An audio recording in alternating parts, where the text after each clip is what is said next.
we can adjourn our meeting. We have a quorum. Welcome, everybody. Before we begin, I'll go through our preamble. Meetings of the ARPA Individual and Family Engagement Committee are public meetings as defined by the Connecticut Freedom of Information Act. It should follow those guidelines. As a public meeting is held virtually, it'll be recorded and made available to view on the DDS website. Committee members must make a good faith effort to state their name and title each time they speak during the meeting. If a committee member would like to speak, please raise your hand. One of the co-chairs will acknowledge you. There's no public comment portion to this meeting. Members of the public are able to join, watch, and listen only. So our first agenda item is, or second, first was to call to order. Second was to review and approve the minutes from the previous meeting. Do we have any questions, additions, comments on the meetings? You should have all received them from Shannon via email.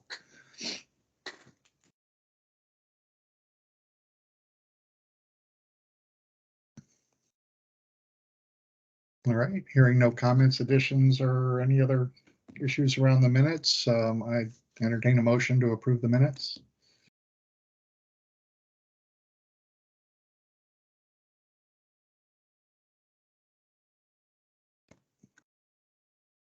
Anyone interested in making a motion?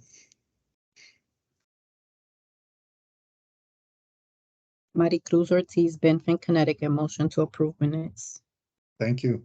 And I need a second. Cheryl Ellis, DDS, second. Okay, thank you. All those in favor of approving the minutes, say aye or raise your hand. Anybody opposed? Abstentions? All right, hearing none, the minutes are approved. Our next agenda item, although I haven't, no, Owen is on, is updates from Deloitte. So I'll turn it over to Owen. I think you're muted, Owen. Thanks, Greg. Owen Shom, Deloitte. Good morning, everybody. Wanted to share a couple of updates on the STEP transition plans. So thus far, we've had 15 plans submitted to DDS by our last count, which we're super excited about. Lots of cool creative approaches in there. I think we'll be able to share details of that at some point. But we're also looking forward to a couple of upcoming efforts to support future submissions of plans. We actually updated the templates that we've been having providers use to streamline the process.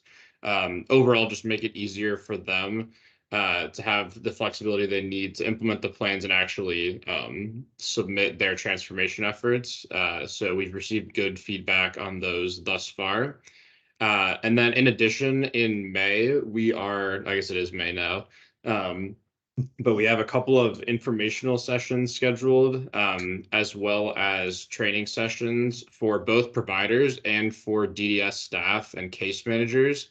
And our primary goal there is to make sure that the folks that are working with individuals and families on STEP transition plans understand the program really well and can answer questions effectively and with the most updated information. So the goal of those is going to be to provide updated information that they need to make this whole transition process easier for individuals that are interested in doing so.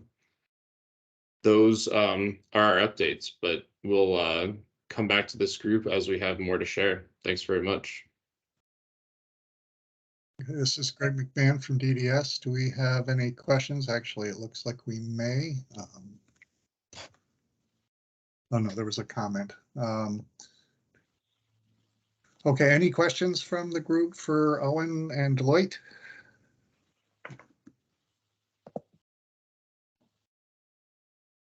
Okay, just to add, not for what Deloitte is doing necessarily, but I'm hoping by now you've all seen that upcoming training for individuals and families, in a sense, in and around commissioner meetings throughout the month of May about the service options that are available. So I believe Shannon's been sharing those. If you haven't seen them, we'll make sure to get those dates to you. And we're hoping to encourage as many people to attend those. So there's kind of training opportunities across the board for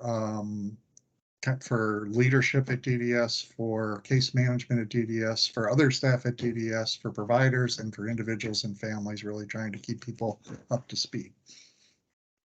This is Shannon Giacovino, DDS ombudsperson. Lauren has her hand raised. Hey, this is Lauren with DDS. Thank you so much, Greg, for talking about the forums. I put a link in the chat to where you can view more information about the forums and sign up. These are Zoom meetings, so you do need to register in advance to sign up to access the links, but please let us know if you have more information. This is Shannon Giacovino, DDS ombudsperson. Dr. Ellis has her hand raised. Good morning. So I just had a quick question because I know previously someone mentioned the name change from STEP from whatever it was previously, and how that's being communicated to parents that it's the same transformation process and not something different.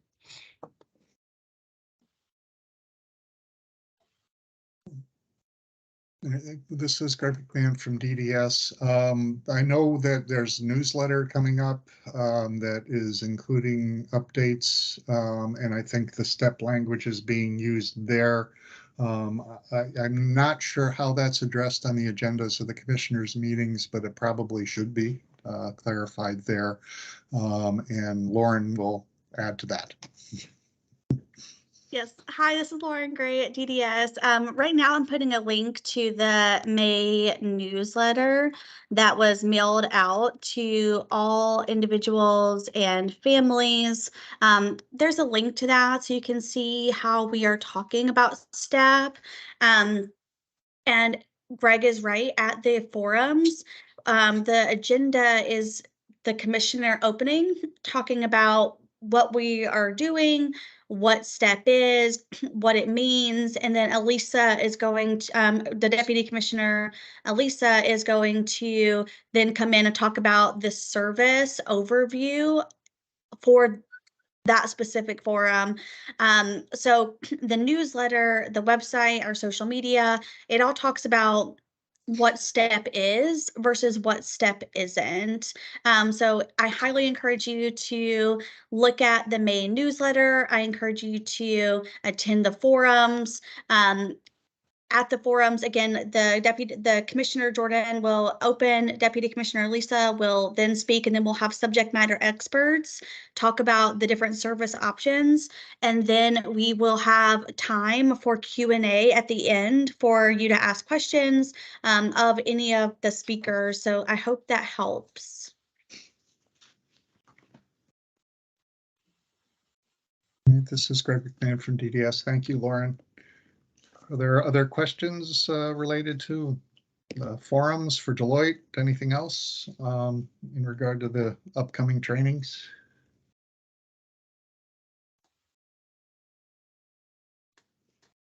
Okay.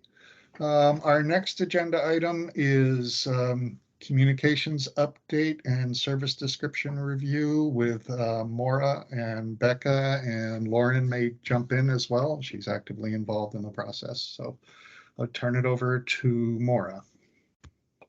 Hello, everyone. This is Maura Fitzgerald from McDowell Communications Group. Sorry, I'm look so dark.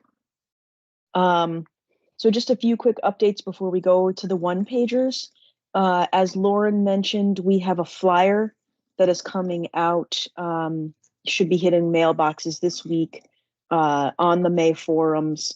And that include, kind of announces the May forums, what each of them are about, where people can sign up to attend.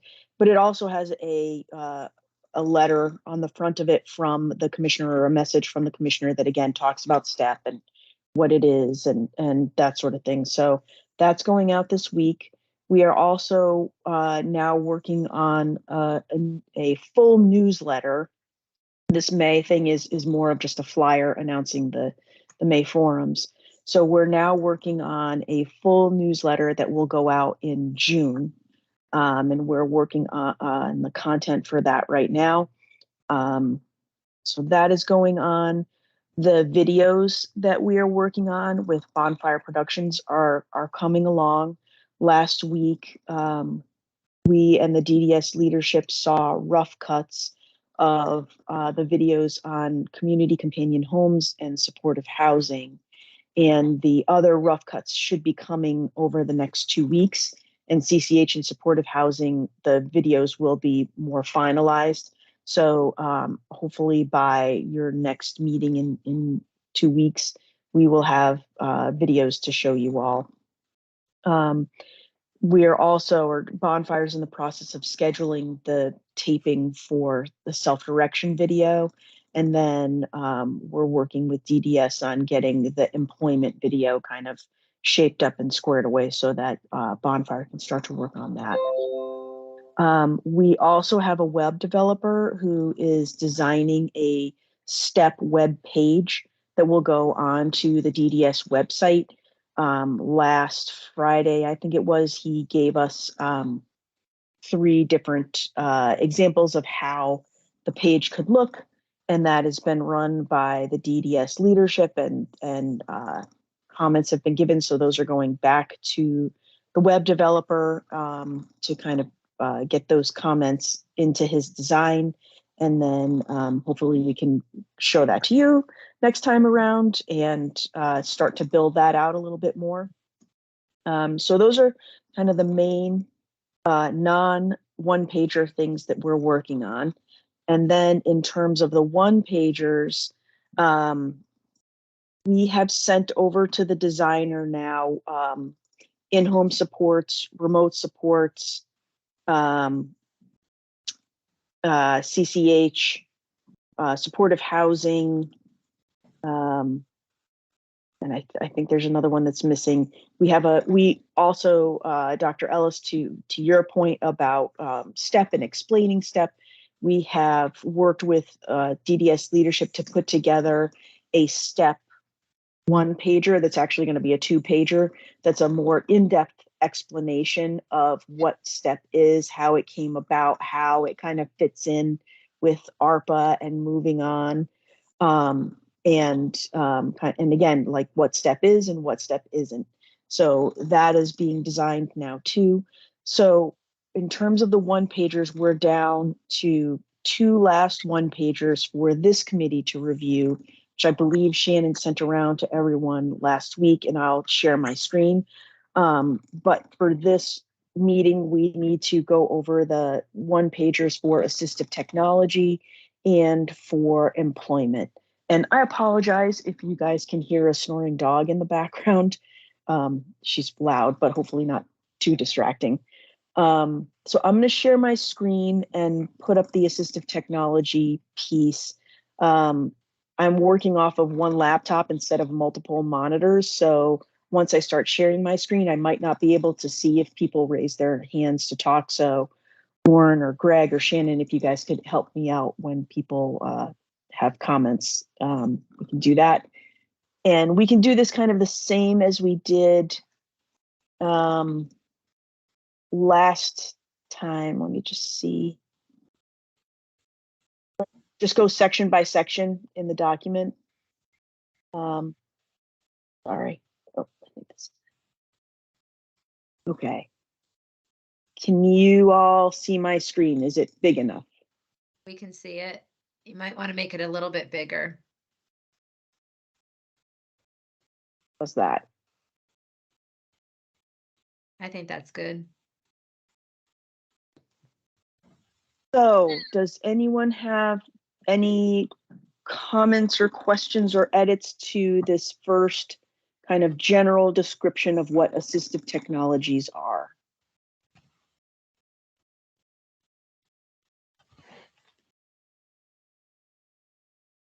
Okay. The next section here, how is assistive technologies typically staffed? I know that I had raised a question, and I think Shannon and Greg also had the same question about, is this section necessary for assistive technologies? Or is there a different way that we should be wording this other than how is it staffed?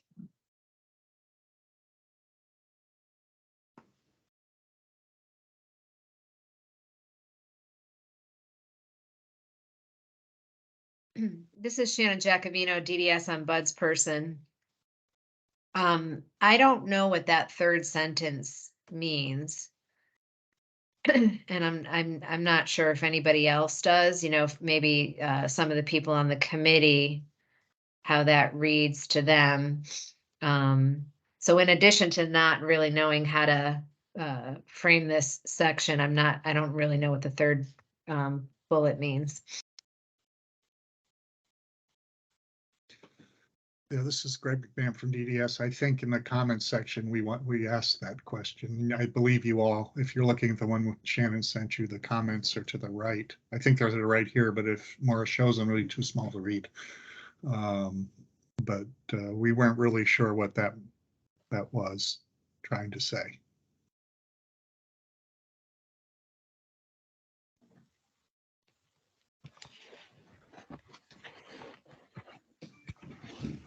This is Jessica Sundell, DDS Supervisor of Case Management. I have a feeling that that the way that this is written is more relative to remote supports than assistive technologies. I don't think it's helpful to have it there. I think it's actually just very confusing, that section. I do think that there could be something maybe that would be useful to put there, maybe worded differently, because I think that families might wonder how, you know, assistive technologies might be, you know, installed or something to that effect. But I do think that this section is misleading.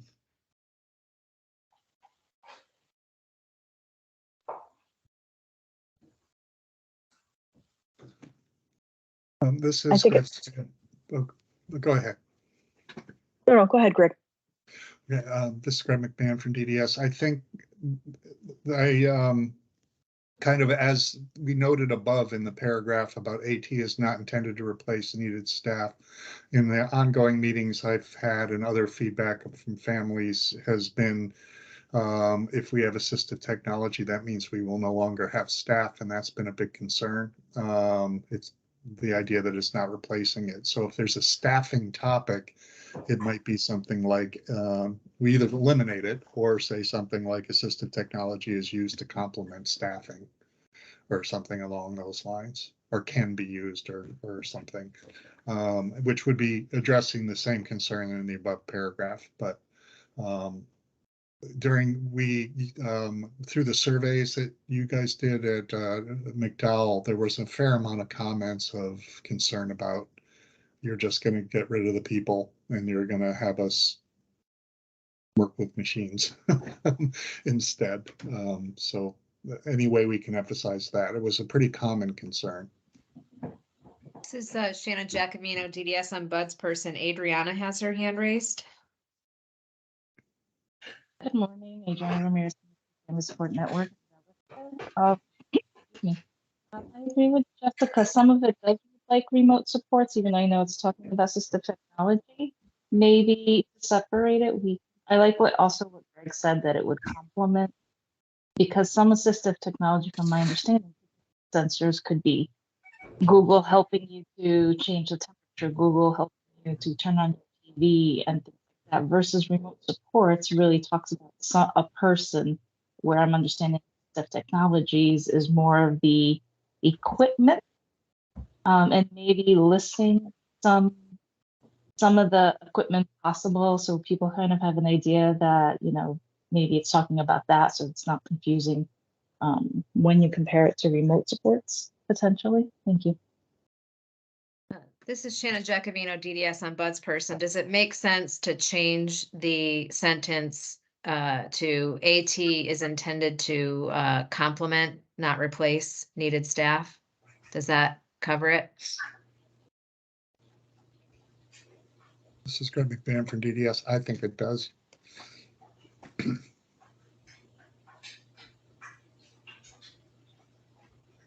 Anyone else? Thoughts on that?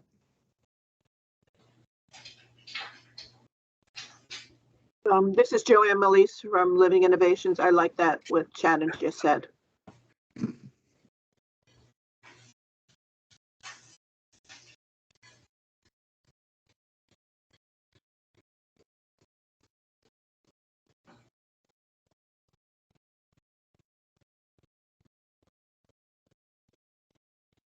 And this is Greg from DDS, not from DSS, excuse me, from DDS. The although complement is probably a, in the effort to keep language simple, I'm not sure it's help. It's, we often will say we have a staffing complement, which is the number of people. So I'm not sure if there's a better word, but it's not really helping the staff.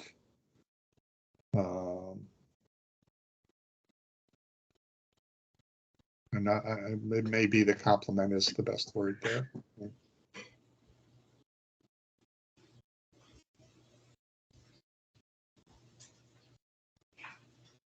This is Joanne Melise from Living Innovations. I think we're okay with complement. The way that you were talking about it, Greg, is a lot less common usage. Yeah. Or you could use complement or intended to support current staff. Is another thought.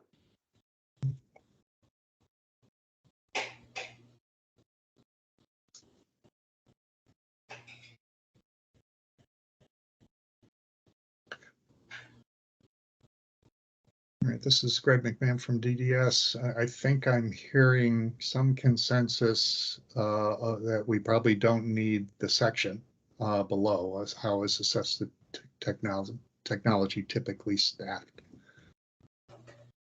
Are there different thoughts on that, or are we agreeing to that?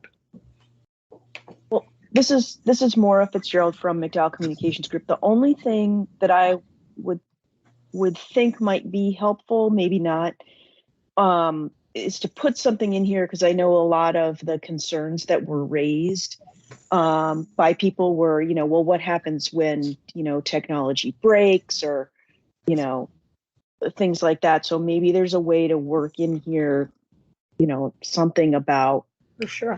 how, that staff is there or that there are resources there in, for when assistive technology breaks or needs to be replaced or something like that.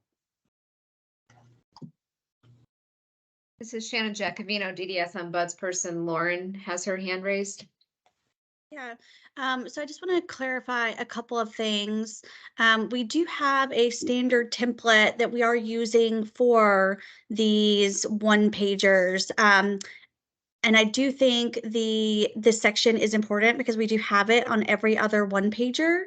And I think it is clarifying that there is support from a remote location, because people have asked that question, and I do want to say we so appreciate all of these suggestions for this editing process, but so we'll take all of this into consideration, and we'll work through the final edits from our end. I do want to make sure our AT and remote supports team, takes another look at this. So we do appreciate all of your suggestions, and we'll, figure out what we need to, finalize these. But I do think this section is important for consistency and clarity. This is Greg McPam from DDS. I agree, as long as we have an answer to something. And I actually raised the point Maura raised, and had conversations with our AT person, Patricia Simbala, about whether we would have, at this point, we don't really have a system set up with like a helpline. Something broke and I need to call 1-800, my computer broke. There's not, and the action taken depending on the problem can be very different. it's a hardware problem versus I don't know how to use the program problem versus, so she said they were working on some language and wanted to come up with something that would be supportive to people, but we weren't sure what it was yet. So but there probably won't be a help center 24/7, the number that would come and resolve any problem you might have in and around your AT, regardless, because those problems can be so varied and different. I know that's a concern we saw in the family surveys, people saying, what if, they didn't want to rely on technology? So I think we need to try and come up with something there. And the bullet above, you mentioned, Lauren, keeping the support from a remote location. I think it can be available because not every AT requires remote support. This is Lauren Gray from DDS. Sorry, I'm not trying to jump you, Shannon, just because we're talking about this and I've responded. I do think all three of these these three bullets can be combined. And I think you're right, Greg, like, using language like can be based on, what the service is. But I think all three of these bullets can be combined into one. Yeah, I think, yeah, as long as we, this is Shannon Jacobino, DDS on Bud's person, that third point needs to be clarified because I still don't understand what it means. And the other thing I'd like to just sort of point out is that this isn't a residential support. Like, the other things that we're doing are residential supports. This is different. And so, yeah, I just think we need to keep that in mind as well. So I think if it makes sense to keep that question, then we should do it. But it really needs to make sense if we're going to do it. Yeah. And this is Greg McMahon, DDS. The question about residential and day, I think we'll get to at the end of this because we have that standard sentence about residential that I think we have to figure out how to either expand it or not use it here, because this is not just residential. And it does, in here, it says it can be used for day in some parts.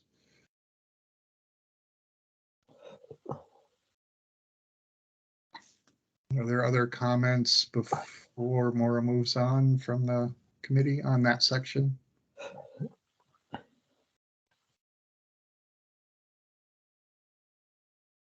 All right. This is Maura Fitzgerald from McDowell Communications Group. So moving on to the benefits section. Any changes, edits? I know there was a question about this fourth bullet can help enhance communication. I don't think, just look and see what the comment was, but I think it's probably that it's just not clear. Yeah. Oh, that was for me. Not sure what this means.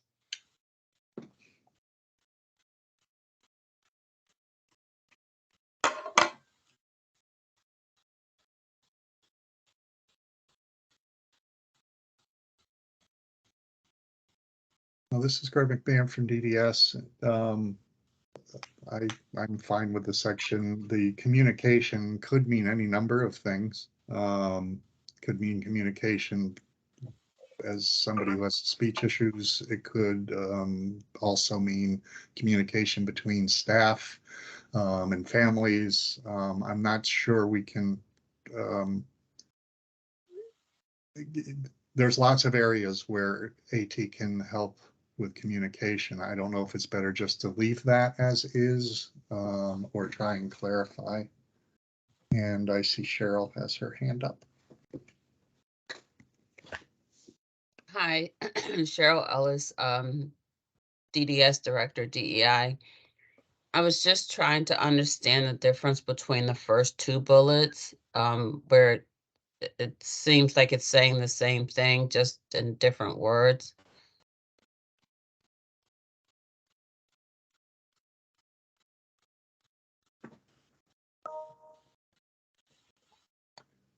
This is Greg McMahon from DDS. I think I agree.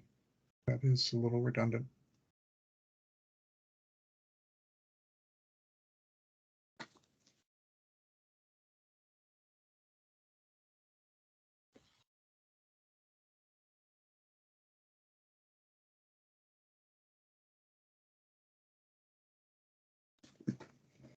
This is Lauren is Gray from DDS. I do think we can combine those two. And, add to the end, increases your independence to be less dependent on staff, like just to say that or something. We can combine those two.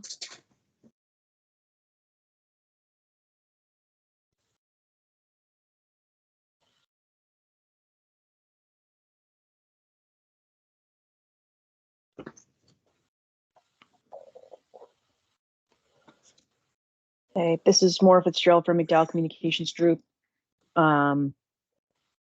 Anything else in this section? Anything we want to do with this can help enhance communication?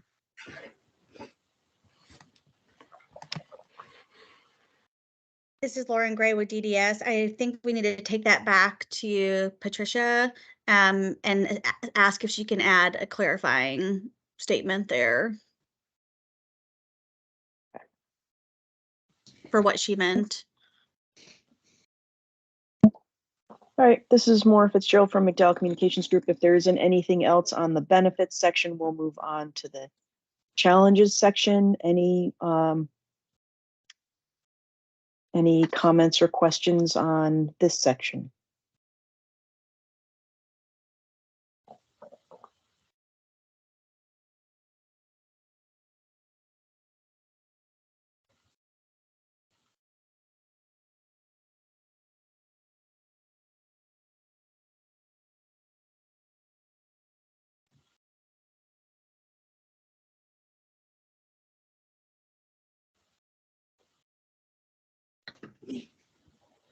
Okay, this is Maura Fitzgerald from McDowell Communications Group, hearing nothing. And then the last section is self-explanatory, the different links that will be there for people to click on. And then I think we just need to decide, since this is not specifically a residential service, do we take this boilerplate language off the bottom? This is Shannon Jacobino, DDS ombudsperson. I think it's confusing to leave it there. This is Greg McMahon from DDS. Maura, could you scroll down for the second half? Sure, sorry. Does that fit it all on there? This is Greg McMahon for DDS.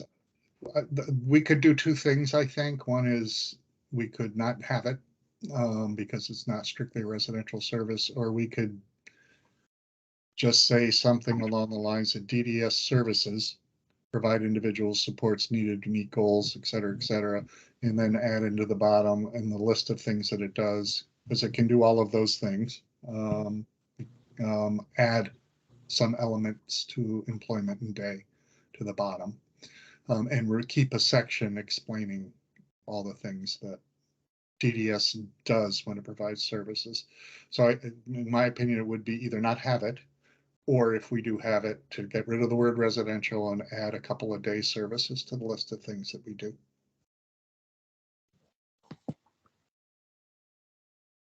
This is Maura Fitzgerald from McDowell Communications Group. My recommendation would be to just eliminate this section. We have of the 7 services, what is it? 4 of them are residential services. So that's why the residential kind of umbrella language is at the bottom of those one-pagers. But obviously for employment, this won't be on there. And then if AT doesn't fall neatly into a residential service, then I think we can just take this off. And, then it's, case managers and others who are going to be, explaining more about what the services are.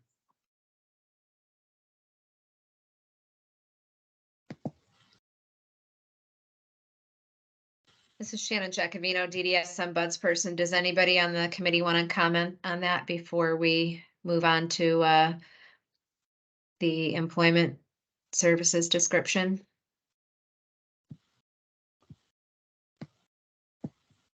I don't see any comments. Okay.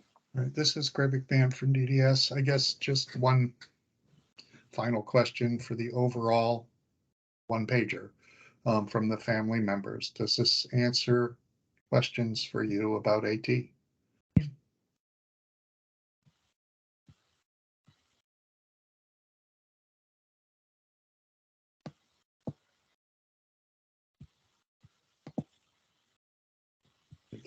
I'm all right.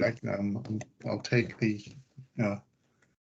lack of comment that folks are okay with it. And so I think we can move to the next. Okay, this is Maura Fitzgerald from McDowell Communications Group. I'm going to try and pull up. I don't know if I can do this while I'm sharing my screen or if I need to. Can you see employment services now? No, it has not Okay. changed. All right. And I Yeah, need to stop this- sharing and then share again. Yeah.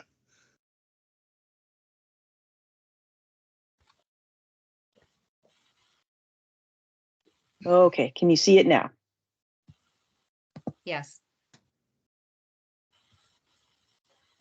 Big enough for everyone.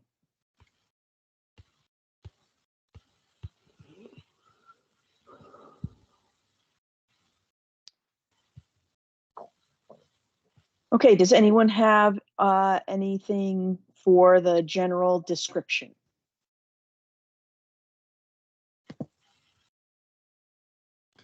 This is Greg McMahon from DDS. I think my comment to the right was, I'm not sure we need to define what DDS's job is in the fact sheet for families, but others may feel differently.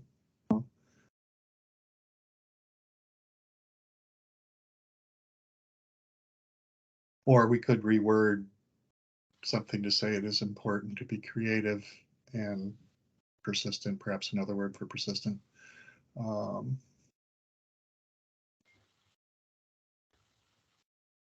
This is Shannon Jacobino, DDS ombudsperson. I don't think it hurts to keep it there. I think that there's the expectation that, DDS wants to be creative and persistent in providing supports is something that I think is something that maybe is important to keep there. I think there's just often been a feeling that there hasn't been a lot of flexibility or creativity with the support. So I think putting it there kind of sets that expectation, and I like it.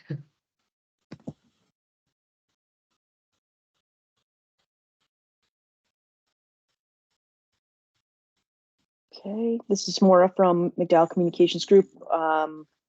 Hearing nothing else on the top section, we'll go on to the options for employment services. And again, so this is going to be slightly different than the other one pagers and how it's worded because it's a different type of service. And This is Shannon Jacobino, DDS ombudsperson. Joanne has her hand raised. Yeah, hi, this is Joanne Melise from Living Innovations. Back in the previous section, sorry to jump in late, when we said real work for real pay, do we need to define real pay as at a minimum wage? Yeah.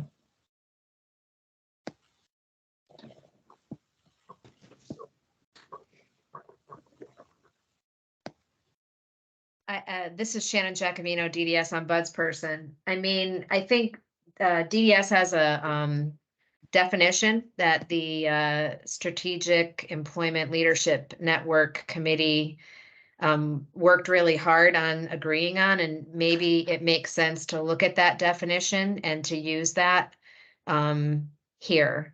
So maybe, and yes, I mean, that's what it does mean, Joanne, that it has to be at least minimum wage. But I think maybe, my suggestion to like McDowell and Lauren is to maybe find out what the DDS definition is and to see how to fit that into here so that it makes, it's all consistent.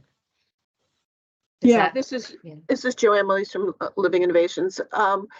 Just I don't know what real pay is. I don't know if we're still allowing sub minimum wage. I mean, that's a real pay, but it's certainly not what we're striving for. Yeah, this is Greg McMahon from DDS. The language of real work for real pay is actually a slogan, in a sense, used by the self-advocate coordinators that they have marketed through the work they do. And by real pay, they mean competitive pay, the market pay, whatever words that might get a little complicated for the one pager. But that's where kind of that language is fairly readily used by the self-advocates and in this work they do.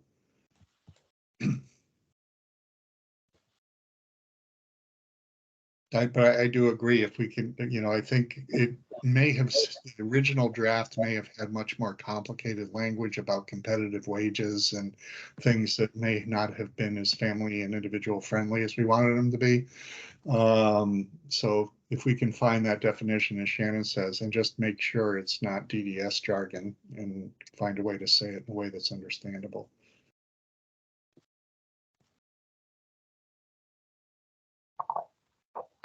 This is Cheryl. I just have a quick comment.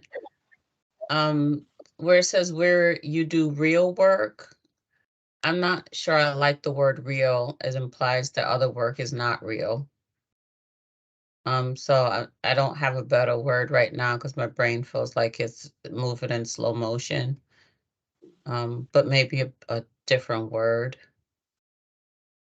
This is Shannon Jacobino, DDS ombudsperson. I tend to agree with you, Dr. Ellis. I think that, the goal as an employment first agency, DDS is making it a goal to try to support everyone who wants to be competitively employed to be competitively employed. But I agree, there are other types of work that are real to the, that are, yeah, I agree with you. And I think we should just get that definition and try to use that so that we're being consistent. If that is the agency's definition, then we need to get it, take a look at it, and see how it fits here, and keeping in mind what Greg said, that we need to, simplify things if necessary so that it makes sense to people.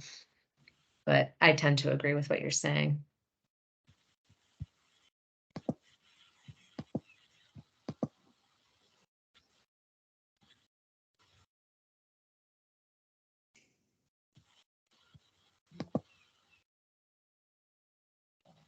Okay, this is Maura Fitzgerald from McDowell Communications Group. Moving on to the options for employment services. Any questions, thoughts, comments?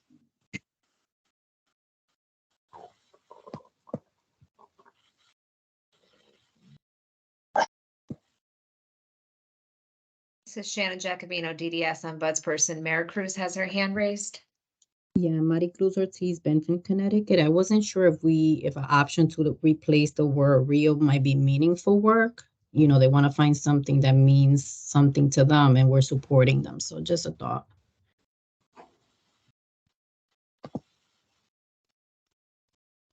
This is Maura Fitzgerald from McDowell Communications Group. Mary Cruz, I was thinking the same thing, that maybe meaningful should go here instead of real. We can put it in as a placeholder and then wait, see what the definition that DDS has is, and see if we need to switch anything.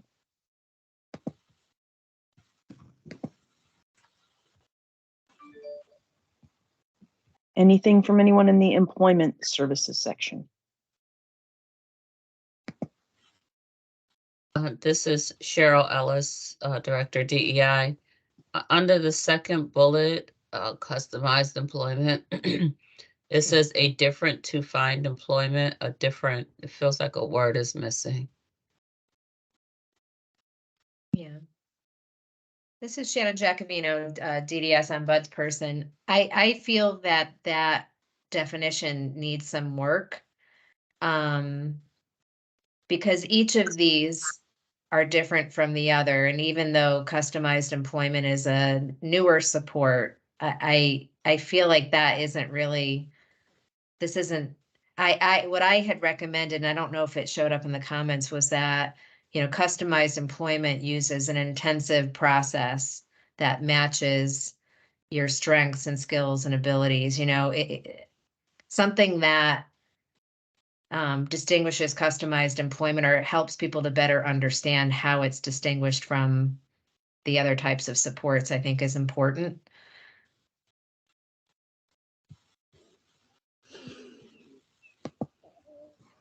Yeah, This is Maura Fitzgerald from McDowell Communications Group.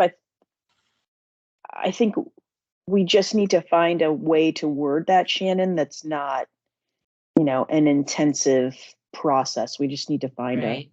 simpler way of saying that. Yeah, this is Greg from DDS. I think folks who are working in ISC would also think that they're trying to find employment that matches strengths and skills and abilities with employers who Yes. need those strengths. I'm not sure that that particular portion is unique. It's, as Shannon said, it's hard to do this without getting complicated on customized employment, but the intensive intended to have specially trained staff who have completed massive courses and how to, it's a much more complicated process in a sense than the rest of them. So I think that does need to kind of go back to the drawing board to make it more unique. And somehow in the process of doing that, keeping it simple, because it's not a particularly simple concept.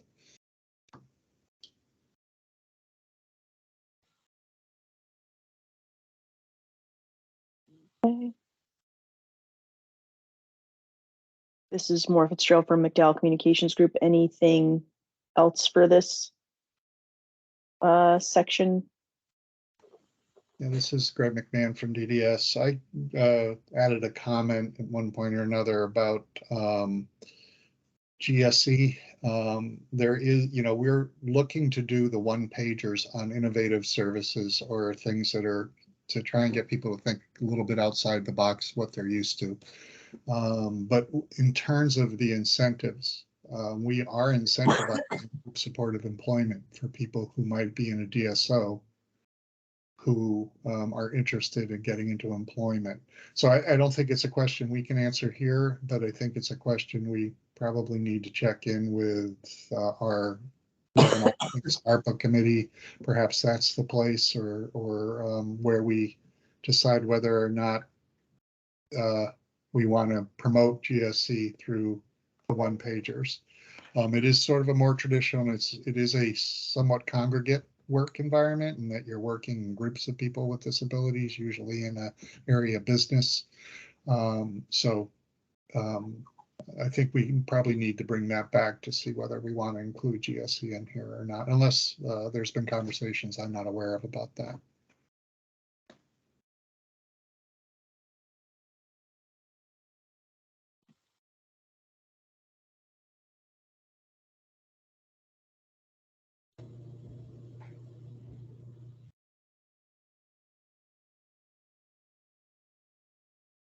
Okay, this is Maura Fitzgerald from McDowell Communications Group. I will, Greg, I guess leave it to you and Shannon to speak with whomever needs to on the DDS side to see if that's something that should be included in here. Moving on to the benefits and the challenges. Does anyone have any comments here? And I see Mary Cruz has her hand up.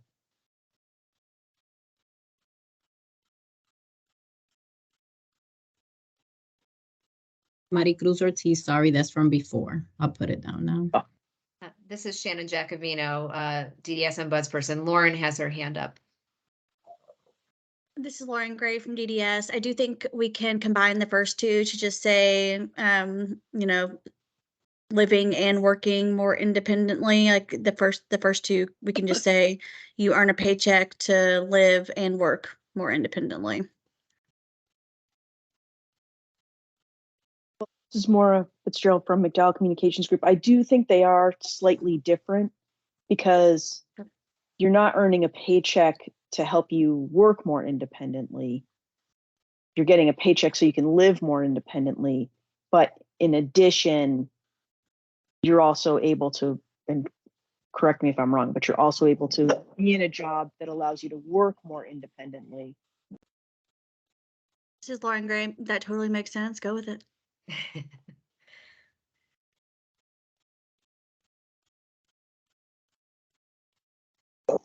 Okay, this is Fitzgerald from McDowell. I have a dog freaking out. So if anyone has any other comments, go ahead, step in.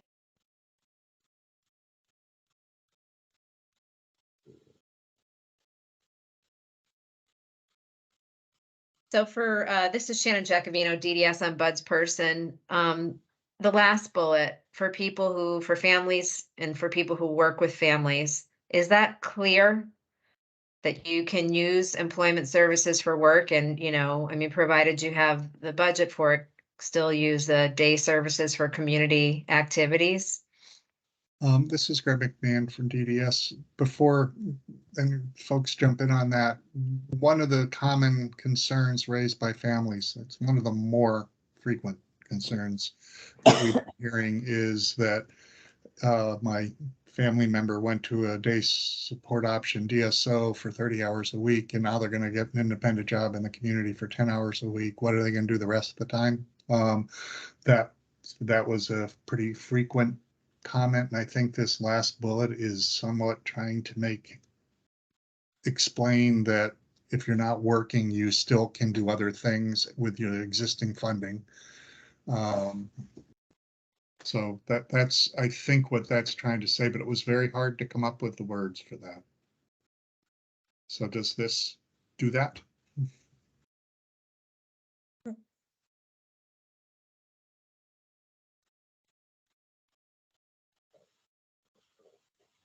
This is Shannon Giacomino, DDS. I'm Bud's person. I'm not seeing any hands raised, so I'm going to assume that means yes, and we can move on. Oh, Jessica has her hand raised. Jessica Sundell, DDS. I just was going to comment that services is written in there twice, and Yeah. That's all, just to remove that. Yeah.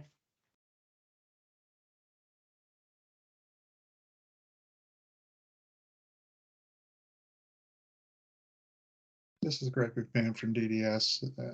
This may just be me, but I've always preferred the term supports to services. Me too. This is Shannon Giacovino, DDS. I'm Bud's person. I agree.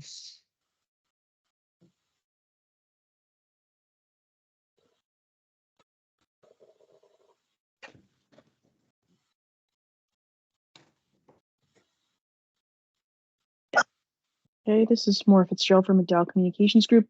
Anything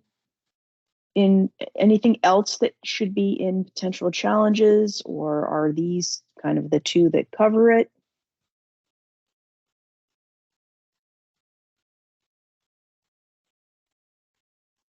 This is Shannon Giacovino, DDS. I'm Bud's person. I feel like this is an area where people should have some feedback, especially if you're a family member. What have been the challenges that you've had in helping your loved one to find employment, or others that you know? This is Shannon Giacovino, DDS. I'm Bud's person. Pat has her hand raised, and then Denise. Ugh, I have to unlock myself. Okay. Can you hear me? This is Pat Tyler, parent. We I can. don't know. Okay, there I am. My biggest reaction is to understanding how wages can impact benefits. I mean, that's an incredibly loaded statement. So I think if you're going to say that, you need to give some direction on that. I mean, everything hinges on benefits for most people. So I don't know what you want to say or who's going to help people figure that out. But I mean, the last thing you want to do is have somebody go do something and then mess up all their benefits and be worse off. So what's the workaround for these challenges? Like, what's the workaround for finding reliable transportation or understanding how wages are going to affect your benefits?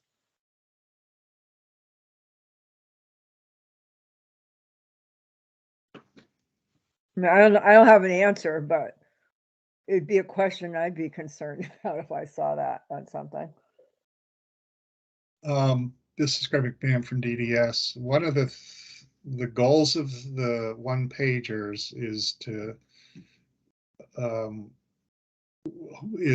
of give some basic information, and when the person contacts their case manager or other resources, that's when the more detailed process of how you do things takes place.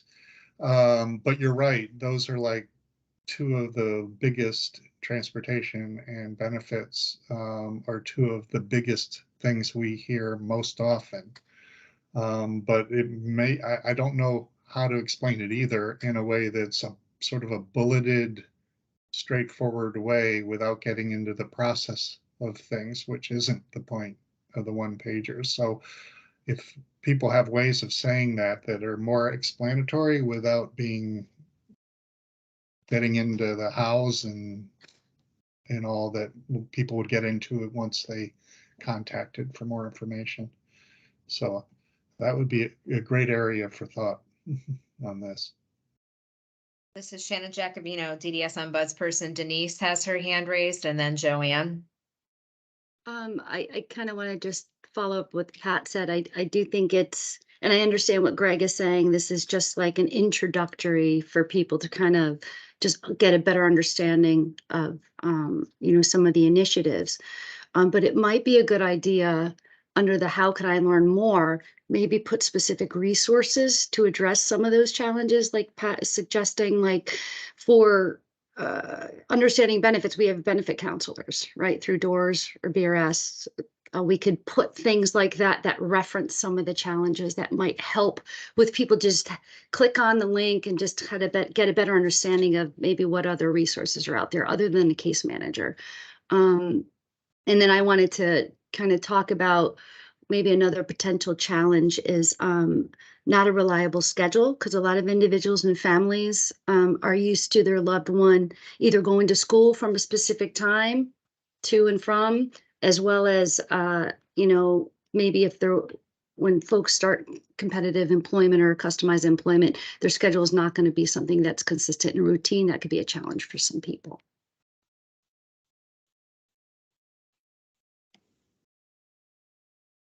Okay, this is Shannon Jacobino, DDS Ombudsperson. Joanne has her hand raised. Hi, this is Joanne Melise, Living Innovations. I know that one of people's greatest fears is about losing benefits if they're employed. And there have been a whole bunch of different erroneous thoughts out there. So, does it make sense to put here, please note DDS will work with you to maintain benefits while employed, while you're working. Just a friendly note, it doesn't quite fit in every category, but it's a great area of fear for both individuals and families. Thank you. This is Shannon Jacobino, DDS Ombudsperson. I tend to agree. I think that a lot of people just, will automatically just say, no, can't happen because, they can't lose their benefits. And so even if it doesn't fit perfectly with what we're trying to do here, it might not be a bad idea. And I see that Pat has her hand raised. Pat Tyler, parent. Just to say, my experience has been, I have never had anybody from DDS help with any aspect of benefits. So if you're going to say that, you're going to have some education to do for a lot of people, because that's never occurred to me ever. I mean, it's never happened with me. In fact, yeah, I mean, that would be nice, but lots of families, when they get their eligibility stuff in the mail, go into a total cold sweat just looking at it. So I don't think it's people's experience that they're going to get a case manager to help them figure that out.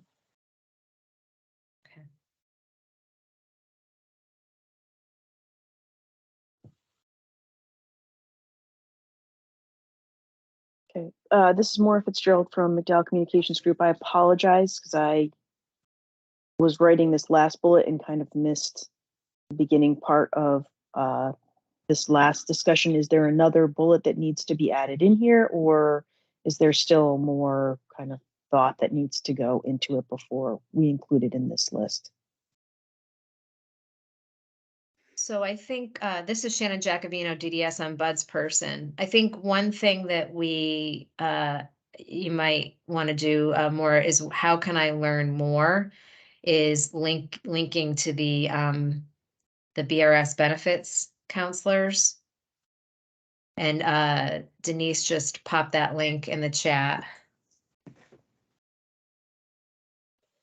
And I agree with Pat that, you know, we can't say that something's going to happen if it's not going to happen, but we do have to have an answer for people to those kinds of questions. And I don't know that that is something for this, but it's definitely something that I think we need to bring back in terms of feedback. This is Greg McMahon from DDS. One of the things that I'm not sure where it is in the major scheme of things, but there's discussion about seeing if we can embed some benefits experts into the DDS system, like we have done with some DSS workers who can work and specialize with DDS. I know that Deputy Commissioner is working on that. It's not a report that is going to happen, but it's a report that they're working to try and get it to happen. And then we can answer this better once we know the status of that. This is Shannon Jacobino, DDS ombudsperson. You know, Greg, I guess if you're a part of those conversations, I think it's also really important to make sure that the provider staff has that information as well. There needs to be clear information about that so that whoever someone is interacting with around employment is you know, knowledgeable on the impact employment's going to have on a person's benefits. This is Greg McMahon for DDS. Pat, your hand is up. Is that left over or you have another comment? Thank you. So to Pat's point on the two bullets about these huge kind of common, most mentioned issues about transportation and benefits, is there any other suggested language in how to word those differently, or do we need to leave them so that people ask questions? You know, part of the one pagers is to get people asking questions. Does that? I think it may be very difficult to say more, but if anybody looking for ideas.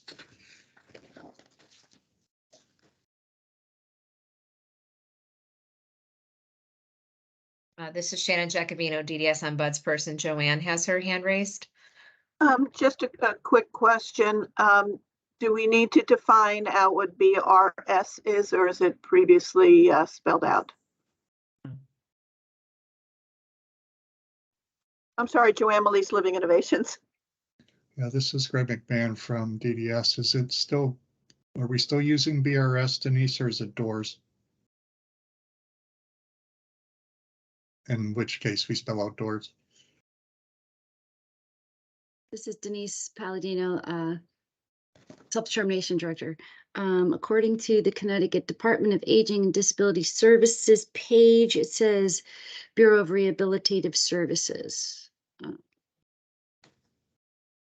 But I think we might want to also use DOORS as Department of, let's see, what is the acronym? I should know this, but DOORS Connecticut. Let me look that up too. Yeah, so Department of Aging and Disability Services / BRS, Bureau of Rehab Services. We should probably put them both down, Greg, because I think people know it as both.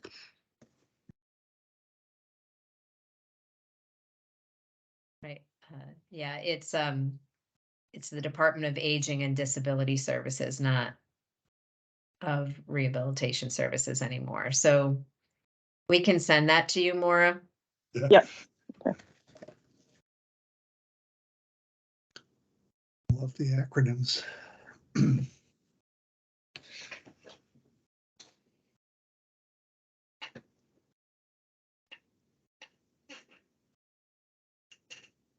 Hey, this is Maura Fitzgerald from McDowell Communications Group. If there aren't any other comments, I think we're good with this one for now. And that's kind of the end of our report.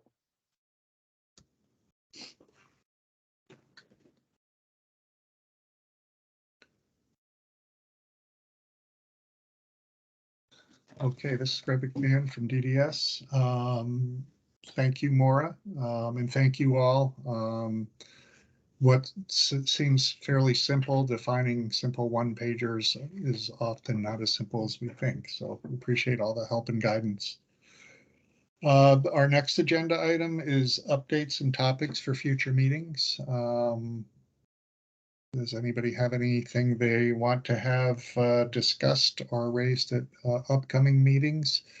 At this point, we don't have any outstanding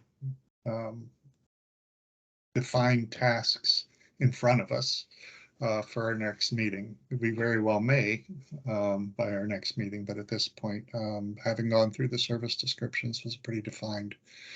So if there's other issues or topics people want to talk about or raise, we can do that for our next meeting agenda.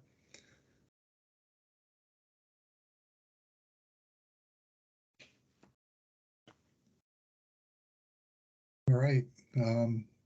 Not hearing anything.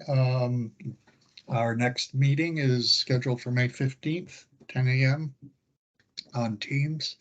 Look forward to seeing everybody at the next meeting. And if that's all of our business, I'll entertain a motion to adjourn.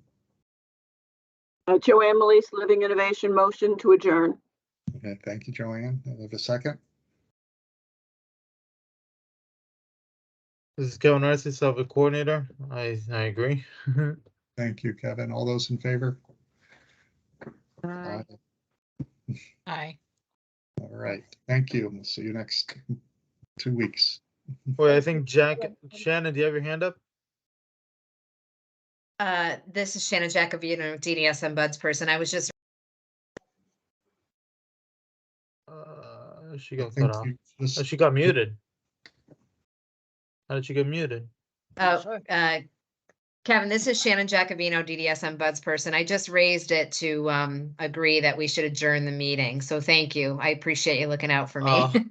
Okay. Thank you, everybody. All right, Bye. thank you. Bye. Bye.